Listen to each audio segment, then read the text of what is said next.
Olá, bom dia! A Anvisa abriu uma consulta pública para mudar o formato da tabela nutricional dos alimentos industrializados.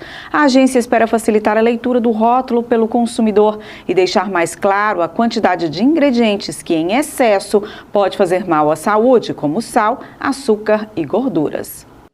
Tirando o preço, qual seria a diferença entre nuggets de marcas diferentes ou entre o macarrão normal e o instantâneo?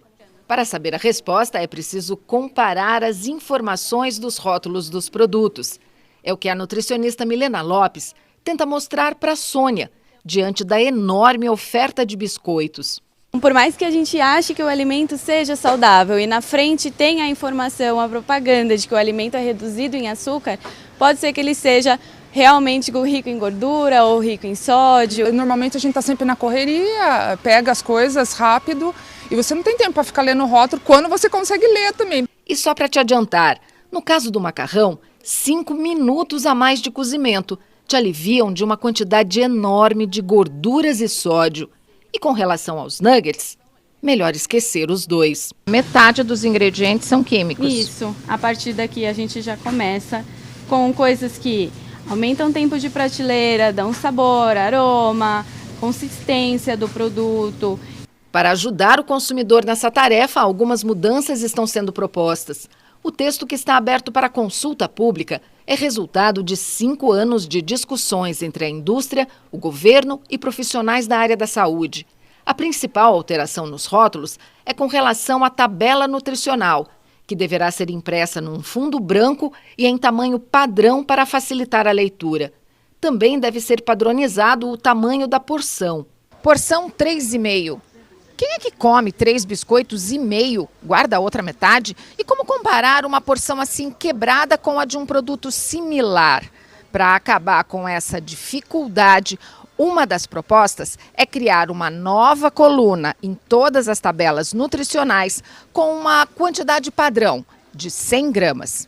Além disso, altos valores de açúcar, gordura ou sódio passarão a ser sinalizados na frente da embalagem com o desenho de uma lupa. A gente precisa saber o que tem dentro daquele produto, o que a gente está comendo, para a gente saber se esse alimento é realmente saudável ou não. Se você é daqueles que vive reclamando dos rótulos, agora é a hora de falar.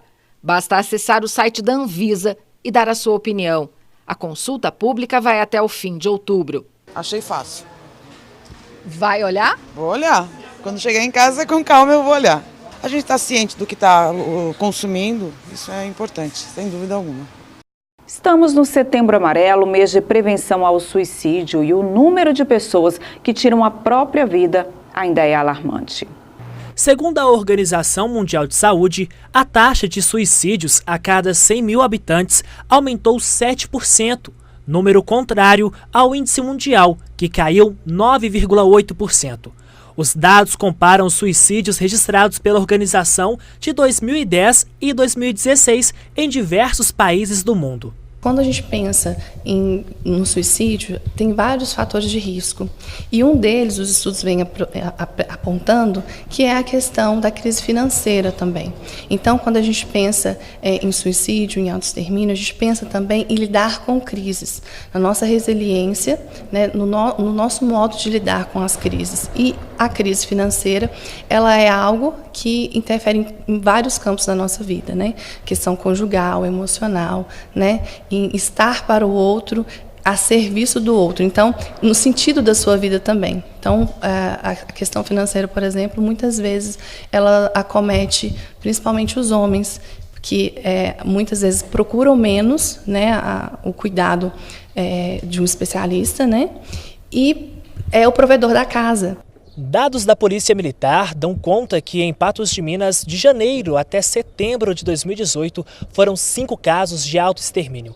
Já no mesmo período deste ano, foram 12. Nós sempre buscamos estatísticas para poder explicar e fatores, mas o que a gente pode perceber é que a vivência de crises em que nós não estamos conseguindo ter resiliência para lidar com elas.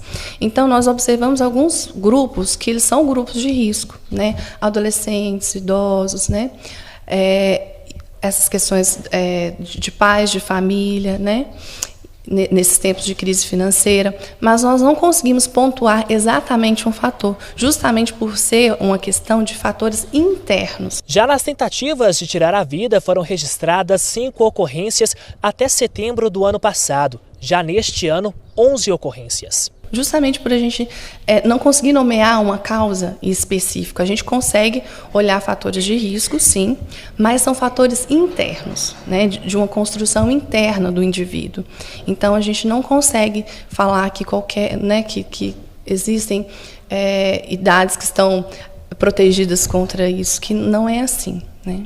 Para evitar que pessoas tirem a própria vida, é preciso estar atento a sinais. Estudos da OMS apontam que ações eficazes e políticas públicas eficientes podem fazer com que o número de suicídios caia. Aqui no Brasil, se você que está em casa passa por algum problema psicológico, pode buscar ajuda no Centro de Valorização da Vida, através do 188, que começou a funcionar no Rio Grande do Sul em setembro de 2017. Sua expansão foi concluída para todo o Brasil no ano passado. É bom ficar atento às pessoas à sua volta, elas podem estar pedindo socorro. Em visita aos Estados Unidos, o ministro das Relações Exteriores, Ernesto Araújo, disse que o governo americano ainda analisa o formato do acordo comercial entre os dois países, mas os empresários brasileiros já estão de olho nessa parceria. Esta empresa, em Carapicuíba, na Grande São Paulo, desenvolve tecnologia para tratamentos de beleza. Os produtos são exportados para mais de 21 países, entre eles os Estados Unidos. Um acordo bilateral entre as duas nações pode ajudar a expandir o mercado. Você estando lá, ele abre portas, você colocando o teu produto, se está nos Estados Unidos, o mundo inteiro quer o teu produto quando está nos Estados Unidos. Em viagem a Washington, o ministro das Relações Exteriores, Ernesto Araújo, se encontrou hoje com congressistas e representantes do governo americano na área de comércio. Um possível acordo bilateral entre Brasil e Estados Unidos ganhou destaque há 2 meses, quando o presidente Donald Trump revelou que trabalharia no tema. O encontro do secretário de Comércio dos Estados Unidos, Wilbur Ross, com o presidente Jair Bolsonaro e o ministro da Economia, Paulo Guedes, também trouxe o assunto à tona. Os Estados Unidos são o segundo maior parceiro comercial do Brasil, respondendo por 12% das exportações, atrás da China, que tem 28%. Por enquanto, a expectativa é de um acordo que reduza apenas a burocracia e não inclua a diminuição de impostos. Um acordo de livre comércio costuma demandar anos de negociações. Um acordo para reduzir burocracia teria a vantagem de ser um acordo que não dependesse tanto da aprovação do Congresso norte-americano. Isso é uma coisa que pode ser feita mais rapidamente e permite ao Brasil voltar com algum prêmio, digamos assim, dos Estados Unidos. Dizer, olha, conseguimos este acordo de redução de burocracia. Após 20 anos de conversas, Mercosul e União Europeia assinaram o termo de cooperação comercial que prevê eliminar em 15 anos mais de 90% das tarifas praticadas nas transações de mercadorias entre os dois blocos. O acordo ainda precisa ser ratificado. Os crimes de corrupção que antes eram investigados pelas delegacias comuns vão passar a ser apurados em uma divisão especializada de combate à corrupção, uma forma de agilizar as investigações e responsabilizar com mais eficiência atos contra a administração pública.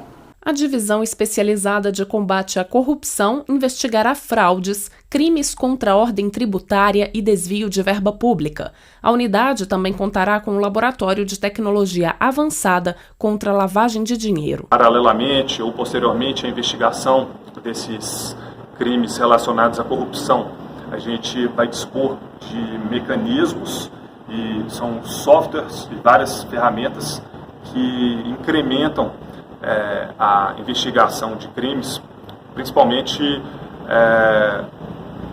quando necessária a grande análise de volume de dados. A Polícia Civil também firmou parceria com a Controladoria Geral e o Tribunal de Contas para tornar as investigações nos órgãos mais eficientes.